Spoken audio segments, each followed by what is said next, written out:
Well, I got some breaking news for you tonight about Elon Musk, and you guessed it, Doge. Pay attention to this. The Trump administration has now agreed to temporarily restrict the Department of Government Efficiencies, that's Doge's, access to the Treasury Department payment systems. Isn't this amazing? They've had it for the last few days. There's been outrage. Well, this agreement came in response to a suit accusing the Treasury Department of committing an unlawful action by giving private information to Doge.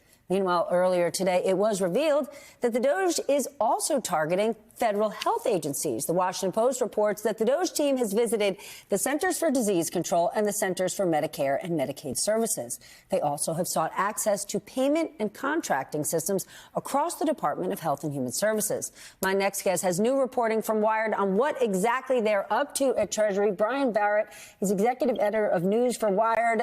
Brian, you and the Wired team have been working around the clock for the last 2 weeks. Give us the latest. I mean, since last Friday, when we saw the second in command at Treasury resign after decades and decades working there, really over a dust-up, over giving the Doge team access to the payment system. Now, suddenly, Trump's limiting it? What's going on? Well, I think what you're seeing is finally a response to reporting from us and other outlets that are showing the extent of the access this Doge team is gaining and who's gaining it. At Treasury in particular, we reported just the other day, there was a 25-year-old with no government experience who had the ability to actually alter the code of the federal payment system that's responsible for $5.4 trillion of disbursements every year. These are not elected officials. Elon Musk, obviously not an elected official. And the idea that they can just kind of run ramshot over any department they want, get any access they want, seems absurd on its face. And I'm glad that some of the legal mechanisms are kicking in to try to limit that access. Can you go back to this alter the code point?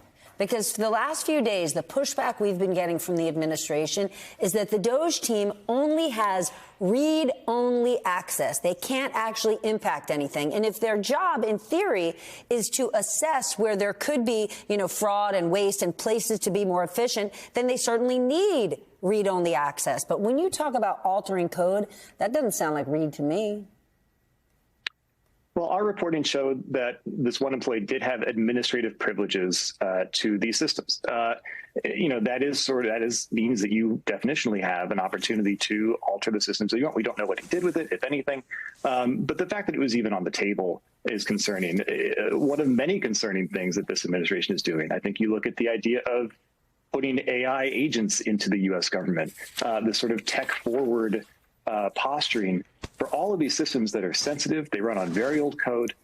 They require a lot of care and maintenance. The idea that you can go in and rip it up and start over again from scratch might be how you run a software startup. It's not how you run the U.S. government. So then tell us about Musk's team, who they are, the accountability, their experience, because one could say, hey, we're bringing in these superstars who know what they're doing, but we don't even know who they are. In some cases, our work is focused a lot on the sort of younger fleet of engineers. We've got a lot of people between the ages of 19 and 25 who are holding meetings with seasoned civil servants, making them defend their code, making them defend their jobs in some cases. You also have Musk lieutenants at the top, people who are installed at the top of OPM and GSA, who have spent a lot of time at either X or XAI or Tesla. So it's really a mix of these sort of young up-and-comers from the Musk universe, and these people have been with him for several years. It's very similar to when he took over Twitter, and he brought in a lot of people from other companies, brought in some younger talent who liked the message that Musk put out about this sort of hardcore approach to coding, which, again, I don't think it's going to map as easily or as well or effectively to something the size of the federal government.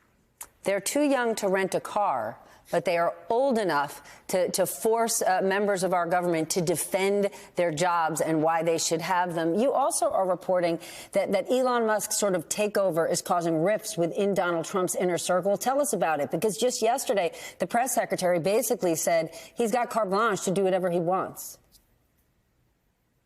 Yeah, I mean, I think he does to some extent have carte blanche. I think that our reporting has shown that there are some people who are close to Donald Trump in the administration who are increasingly wary of that, because I think that they recognize that the government is too big to fail. And even though Elon Musk did a lot to get Donald Trump into office, you don't want Elon Musk to become a liability to his other goals. I think you don't want him to be a distraction. You don't want him to overshine the president, outshine him. So I think there are some tensions there. Obviously, the more attention that Elon Musk gets, the less attention some of other people in Donald Trump's inner circle get. So there's some self-interest there too.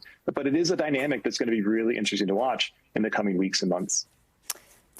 Brian, stay with us. Philip, defenders of Elon Musk in this effort would say he's just there to shake up the status quo, and no one's had the guts to do that thus far.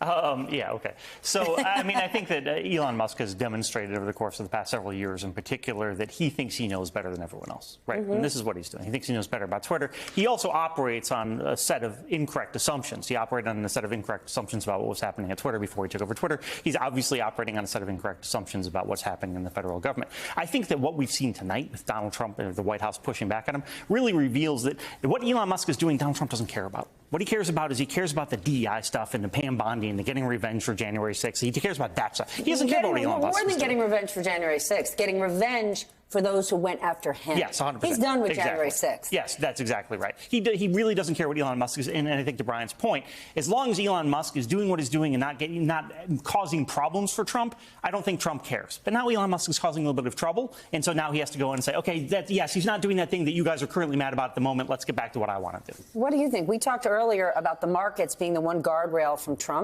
Trump. At some point, are the markets going to say, hold on a minute?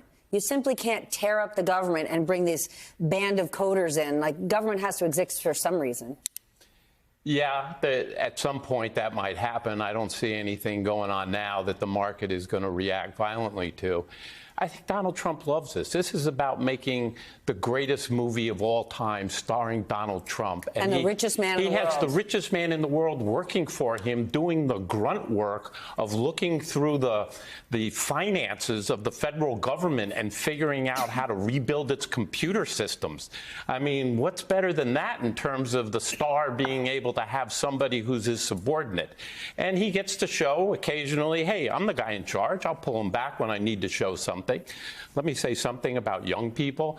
I was a 20-something on Capitol Hill writing communications laws that established the Cable Act, for which this great cable channel probably wouldn't have existed without that. There are all types of 20-somethings running around Capitol Hill with access to all kinds of information. The fact that these are young hotshots who may be smart is not the problem. The problem is that they shouldn't have any ability to go into systems. They shouldn't have any ability to have access to top secret information without proper security clearances. It's about